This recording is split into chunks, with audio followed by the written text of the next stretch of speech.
Ladies and gentlemen, boys and girls, friends and neighbors, welcome to Mars Needs Movies. I am your host, Precious D, and my guest today, once again, is my brother, Pretentious D. Delano, welcome back to the show. Thank you. I'm glad to be back. This is a podcast where we discuss movies about alien invasions, incursions, infiltrations, and visitations. Today's movie is a little bit of a pre-invasion visitation. Yeah, they're doing some recon for potential invasion. Incursion, I guess. Yeah. It is from 1988. My Stepmother is an Alien. If you want to watch it before listening, it is on Tubi right now. It is from, like I said, 1988. 108 minutes in color in English. The budget was 19 million. Delano, are you going to take the over or the under? I'm going to take the under. Yes. Yes. 13.8 million. It was a flop. Not surprising. I saw this in the theaters, so it wasn't my fault. Although I'm not sure if I paid for it. I used to have a friend who worked at the theater. And before they showed a movie, the night before they would have to preview it. So like at midnight, just to make sure that the print was, not messed up or anything. Right. And they were allowed to invite friends to those that's previews. a nice perk. Yeah. So usually it wasn't any big deal. But one time they were doing the latest Star Trek movie. Oh, sure. And they were being very strict about limiting one guest per employee, and every single employee had a guest. We basically forced somebody that didn't want to go so that they could bring a plus one. Someone that did not give a shit about Star Trek. Anyway, this is a comedy. Allegedly. So it says. So it claims. Let's see. Written by Herschel Weingrod, Timothy Harris, and Jonathan Reynolds. Based on original screenplay by Jericho Stone. And who's the director? Directed by Richard Benjamin. Yes. Who should know better. The sometime actor, and then later in his career became a fairly respected director. In spite of everything. In spite of this. The cast is Dan Aykroyd as Stephen Mills, Kim Basinger as Celeste Martin, John Lovitz as Ron Mills, Allison Hannigan in her premiere role as Jesse Mills, Joseph Maher as Lucas Budlong, Seth Green, future co-star with Allison Hannigan, also yay, on Buffy the Vampire Slayer, as Fred Glass, Ann Prentice as the voice of Bag. Ugh. Damn it. Put on my Do Not Disturb.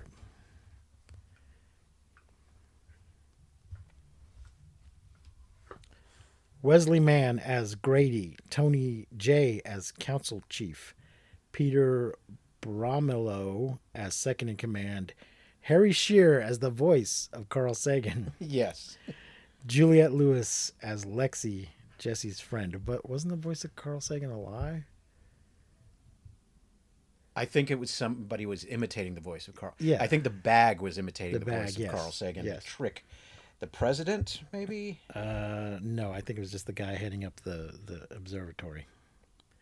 Oh, yeah. Some authority figure. Yeah. So this was... I was wondering why Jericho Stone was not part of the writing crew. His original screenplay was called They're Coming, and it was a drama, an allegory about child abuse. Yes. It just turned into a straight up movie about audience abuse, I feel. Yeah. Well, we can come to the writing and the development of this in a second, but I did want to address one of the cast members. Mm-hmm. Wesley Mann as Grady. I had to look up who he was, but my first reaction on seeing him was, Eddie Deason was busy that day. Yes, exactly. Although looking into Wesley Mann, he does have much greater range than Eddie Deason, but How dare you? it's clear that he was doing an Eddie Deason impression, or at least told to play an Eddie Deason type. Eddie Deason is a national treasure. How dare you? He is a national treasure, but he has his lane and he stays in it. Yes, he knows his lane and he stays in it. Google it, folks, if you don't know. All right, I got a plot here from Wikipedia. Oof. Thank you, Wikipedia. Steve Mills is a widowed scientist working on different ways to send radio waves into deep space. After he sends a radio wave out of the galaxy, it hits the planet of cosine n cosine n to the eighth, causing a disruption of gravity on the planet. And he does this by just, I don't know, overloading. He gets in a lot of trouble. Yeah. He sucks all the power out of the whole university or wherever the fuck it is he's working. And the boss is very upset by it. Celeste is sent to investigate who could have done it and how it was done, believing it was an attack. I don't know why this would affect the gravity.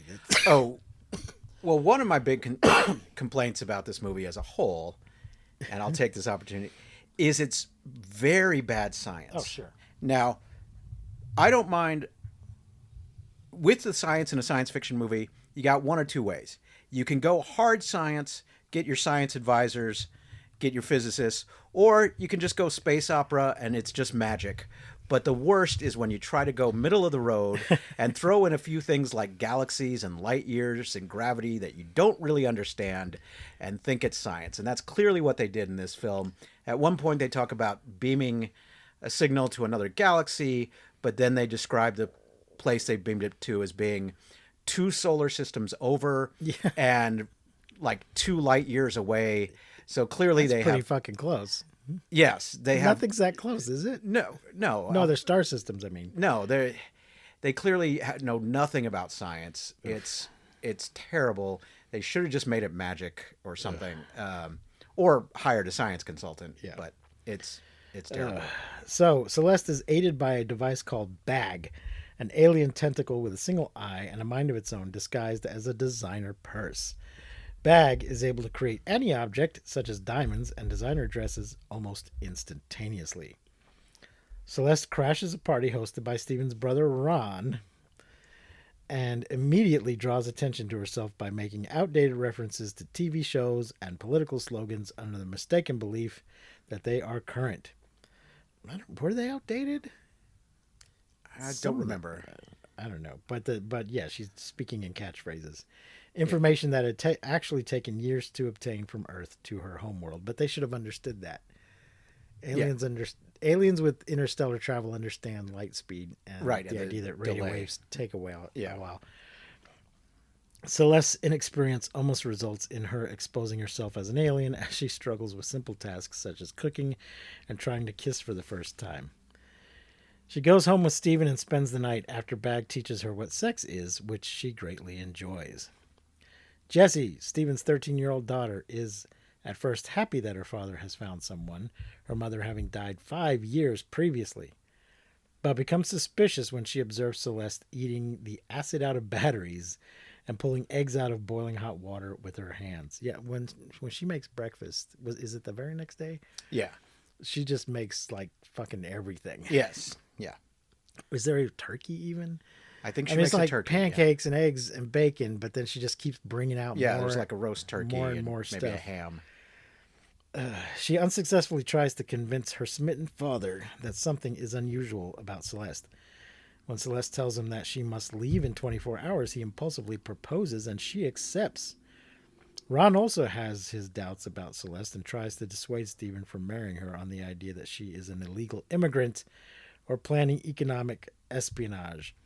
But then admits he's just jealous his brother has found his dream woman, whereas he longs to find a woman like Princess Stephanie of Monaco. God. This is his brother. His brother, what's his name? John Lovitz. Yes. I loves me some John Lovitz. But he is playing a real dirtbag in this movie. Yeah, there's no redeeming characteristics about him. Because he's trying to put the moves on his brother's new wife. Yeah.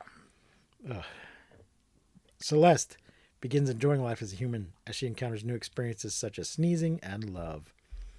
When Jesse finally confronts her about being an extraterrestrial, Celeste admits her home world has no emotion and that she plans to depart once she gets Steven to recreate the radio signal and send it, which she says will reverse the gravity problems on her world. Why wouldn't they just double the gravity problems? Yeah. Again, they have no idea what they're talking about. Ugh. It's really annoying. Celeste begins to question her decisions when Jesse says it will devastate her father, for whom Celeste has now developed feelings, even though her planet doesn't have feelings. After Jesse argues with Steven, she runs away and is nearly hit by a car, but is saved by Celeste, who reveals her powers in the process. Steven accepts that Celeste is indeed an alien and that she has fallen in love with him and sees Jesse as her daughter. He further integrates her to human society by showing her how to eat real food. And I think this skipped over it, but at some point, Allison Hannigan has a date with Seth Green. Yes. Who's kind of a little weasel. He is a little weasel, but he's in it fairly briefly. Yeah. Yeah. But this is just hilarious that they ended up playing characters that dated on Buffy years later. And I wonder if they ever had a conversation about this. Yeah. This said, hey, weren't we in that movie? It's also funny because of their actual ages at the time, because they are actual teenagers at the time this is filmed. He's very short. Yeah. He hasn't had a growth spurt yet, and she has. No. I mean, he never got very tall, but he's really small in this. Yes, which makes his kind of skeeziness less threatening. Yes. Yeah. Oh, yeah, no, he's harmless, but he's not good. Steven figures out how to recreate the radio wave and save Celeste's planet. Bag, however, has been sent to Earth to destroy it and eliminate the danger to Celeste's world entirely. After destroying Bag by throwing it into the power field of the wave transmitter, the leaders of Celeste's homeworld report in and tell her to finish Bag's job. Steven and Celeste convince them that it was an accident, not an act of aggression, and that Earth has many benefits that require further studying. And they do this by performing possibly two of the worst Jimmy Durante impersonations that you ever did see. Yeah. She was watching one of the things that's making her fall in love with Earth is watching an old Jimmy Durante movie. Well, a movie Jimmy Durante is in. Yes. The Man Who Came to Dinner. She watches the song he performs in that and then performs it herself. And I think Dan Aykroyd performs it too. But then they both do it together at the end of the movie. Yes. To charm the aliens. Right. Like, here's what Earth has to offer. Jimmy fucking Durante. Yeah. I'm just appalled that I don't expect Kim Basinger to be able to do a spot on Jimmy Durante impersonation. Right. But hers is actually the better of the two. Yes. At one point during the film, I was taking notes and I said, this is not a comedy because I have yet to laugh. Okay. The only time I laughed was during the absurdity of this song and dance. Right. And part of it was just appreciation for Kim Basinger giving it her all. Yeah. She's definitely the better of the two in this situation. When this movie came out, this was already an old reference. Oh, yeah. Well, but everybody was still expected to know who that was at the time. Well, I looked it up. The movie, The Man Who Came to Dinner, came out in 1941. Uh-huh. Jimmy Durante had died in 1980. Okay. When did I say this came out? 88, okay. I believe it was. Yeah. Yeah. And I checked, even the screenwriters, they weren't alive when this movie came out, when The Man Who Came to Dinner came out. I mean, it's a classic. It is a classic. I've seen it more than once. But still, there was a time, folks, if our younger listeners you don't know who Jimmy Durante is probably, but there was a time when he was a go-to impersonation for anybody, really. Oh, yeah. Very distinctive voice, distinctive look, the schnozola. Yeah. There was a time when he was like the most famous person in the country. Oh, yeah. He was huge. Huge. I have a long-standing rule, or at least a rule of thumb, not a hard and fast one. Never reference a better movie in your movie. Oh, yeah. And although I will give... I'm looking at you, overdrawn at the memory bank. Yeah. There are a few exceptions, possibly Brazil, but I will give this movie half a flying saucer added to its total score because it did encourage me to actually go and watch The Man Who Came to Dinner because I had never actually seen the Oh, film. really? Oh, yeah. I It's hadn't. great. I was familiar with it. For Great. those of you who don't know, The Man Who Came to Dinner was originally a stage play Yeah. written by Kaufman and Hart, and it was about their friend Alexander Walcott, who was a member of the prestigious or pretentious, Prestigious. you mean? prestigious, yes, the prestigious and pretentious Have another drink. Algonquin Round Table. Yeah, yeah. With Dorothy Parker, and one of the members of the Algonquin Round Table was Harpo Marx. Yeah. So the character in A Man Who Came to Dinner, Banjo, is based on Harpo. Yes. But it's ironic that he sings a song in the movie because Harpo is famously mute. Yeah. And even at the Algonquin Round Table, even though he could speak in real life, he said his main job was just to listen and laugh. He didn't really speak much at the round table. Yeah. But this did encourage me to watch that movie, which is not a musical. The only song in it is when they sing this little bit. And he's just doing it shtick. He's just doing shtick. Yeah. It's not even a real song. No. No. It seems like a song he's made up on the spot. Yes. Yeah. Go at least watch the clip, folks. The song. Yeah, and that If you ever did you ever get the feeling you wanted to go? Still had the feeling that you wanted to stay. Yeah. I guess is the title. I'm yeah. not sure. So, although The Man Who Came to Dinner is a better film than this one, I found it a little annoying just because the Alexander Walcott character is so annoying. Is such an obnoxious character. I mean, that's the humor of it. Yeah. That they're stuck with this guy. But I saw a film of a stage version with Nathan Lane playing that part. okay. Oh no, I'd love to play that part. It'd be great. Sure. The thing is, it's like You Can't Take It With You.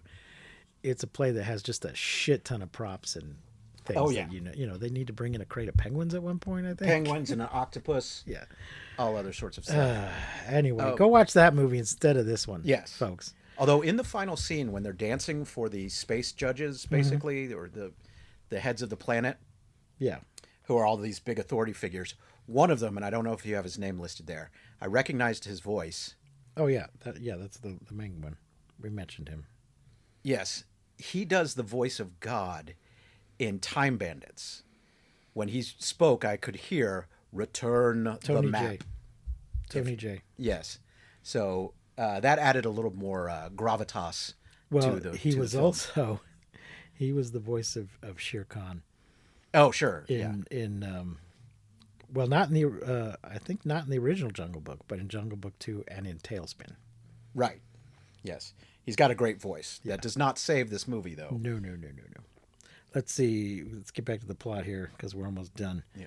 They convince Stephen and Celeste convince them it was an accident, not an act of aggression, and that the Earth has many benefits that require further studying. They accept the explanation and demand that Celeste return to explain human culture to them. Not wanting to leave, Celeste negotiates having a native of Earth become an ambassador to their world as a token of goodwill. Ron is selected and accepts because they bring out a bunch of alien babes dressed as stewardesses, and one of them looks, well, they all, I guess, look like Princess Stephanie of Monaco. Yes. Was Was she still even a thing in 1988, Princess Stephanie? She was for Ron. Well, yeah, but He departs for Celeste's world in a spaceship served by several flight attendants, all of whom look like Princess Stephanie, and are enchanted by Ron's Rolls Royce, which he takes with him. And doesn't he do a bit with them in the closing credits? I think so. Yeah. What, he's singing or something? Or just showing off his car? He's showing off how cool his car is, I believe. I feel like there was a song as well, but perhaps not. Yeah. I'm not going to go back and check. Yeah, I'm looking at the song list. In the song list, at the end, it says Dan Aykroyd and Kim Basinger performed impersonations of Jimmy Durante from The Man Who Came to Dinner, singing "Did You Ever Have the Feeling?" And then at the very end, which I don't think you bothered to see, at the very, very end of the credits, we see Jimmy Durante sort of imposed over the star field, saying, "Good night, Mrs. Calabash, wherever you are." I did watch that. Oh, okay. And for the listeners who aren't familiar with Jimmy Durante, my brother just performed a much better Jimmy Durante impression than Dan Aykroyd did in this film. Everybody wants to get into the act. Yeah, Dan Aykroyd is basically doing his character from Ghostbusters. He's an irresponsible, obsessive character, scientist, but he's obsessed with space rather than ghosts in this one. Yeah, I guess. I mean, the last time I rewatched Ghostbusters, and folks, I'm going to let you know a little secret here. I do not care for Ghostbusters. But I noticed that Dan Aykroyd was not only not driving the bus, but he was sitting all the way in the back of the bus. He's hardly doing anything in that fucking movie. Yeah. I don't know why. Although he does get orally serviced by a ghost in that movie. People forget about that. They think it's a kid's film, and there's a lot of sexual harassment and inappropriate stuff in that movie. Bill Murray is driving the bus off a cliff, and Dan's sitting all the way in the back. And then Harold Ramis and what's his name? The fourth Buster. Oh, yeah. They're the guy who's not Eddie Murphy. Yeah. Anyway, My Stepmother's an Alien. There it is, folks. Well, can I harsh on it more? Yes, you may. Okay. Well, one of the problems is the very title itself, in that the best thing about this movie is Alison Hannigan. Mm-hmm. She's really good. And so you would think that since the title is My Stepmother is an Alien, it should be on her. She should be the protagonist, but she's not. No. A movie starring her where we don't know if her stepmother's an alien or not, where she is suspecting her stepmother is an alien, and we're viewing it from her point of view, that could have been a really good movie. Yeah. But that was not this movie. And I think part of the problem, which you've already somewhat referenced it, this was written by 4 people, if we count the story by. Yeah. And some of them, so I looked them up, Herschel Weingood and Timothy Harris, they are a team who wrote Trading Places. Oh, yeah. Twins, Kindergarten Cop.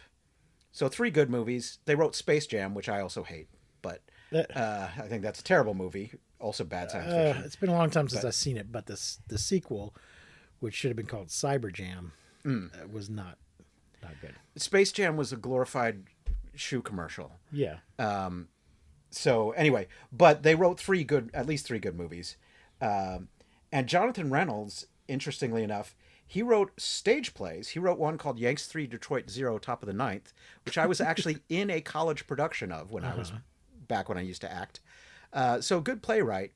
One other thing he wrote, though, that I know, he wrote Leonard Part 6. Oh, my. Which I believe you have a fondness for. Is that not correct? No, it is not. Okay. No, I mean, I think I've seen it, but I don't remember much about it. Okay. But, fuck Bill Cosby.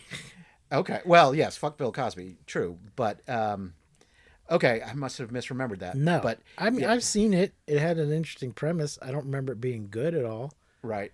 Well, for those... Just the idea that we're going to just jump into the middle of this ongoing film series with Part 6, and the first 5 parts don't actually exist. In media I res thought that was kind of to fun. the extreme. Yeah, I thought that was a fun idea. Well, for those who have not seen Leonard Part 6, it starred Bill Cosby, which is enough of a reason not to watch it now.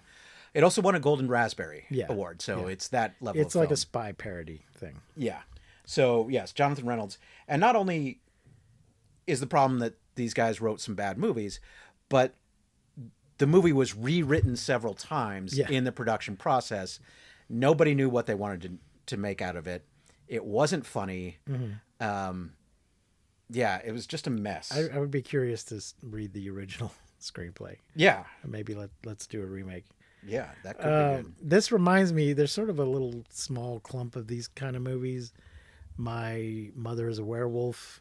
Mm-hmm. My Mother Has a Date with a Vampire. I Married a Communist. No. That's a real movie. I know, but I'm not talking about anything that has me or I in it. I'm talking about these mom-based supernatural movies that are meant to be comedies. Yeah. Not I Walked with a Zombie. So I Married an Axe Murderer. I married a alien, space alien. I think so. We'll get to that one. It is on my list.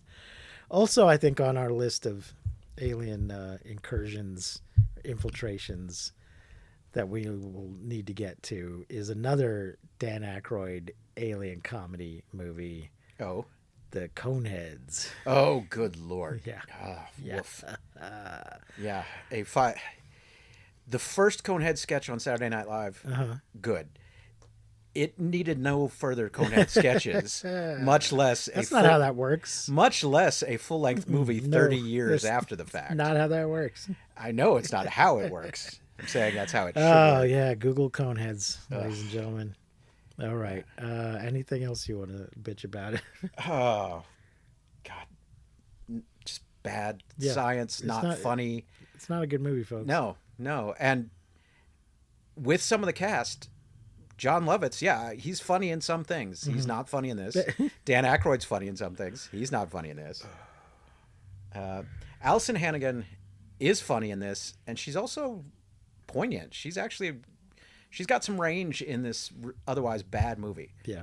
So, do you want to give it our ratings? Yeah. How many flying saucers? So, I give it a total of 2 flying saucers, and only 1 for Allison Hannigan's performance. Okay, half of 1 because I did laugh at one point towards the end, and half a flying saucer because it did encourage me to watch The Man Who Came to Dinner. So that gives a total of 2 out of 5 flying saucers, which is still a failing grade. Yeah. So No, I'm giving it 1. you're giving it 1? Yeah, fuck Okay. it. All right. So, yeah, like I said, I saw this in the theater, but I didn't remember disliking it this much. So I didn't really remember that much about it. All right, that's going to wrap it up for today, folks. We'll be back soon with another episode. We'll probably have a rerun before that. But until then, I have been Precious D. And I've been Pretentious D. Remember to keep watching the skies.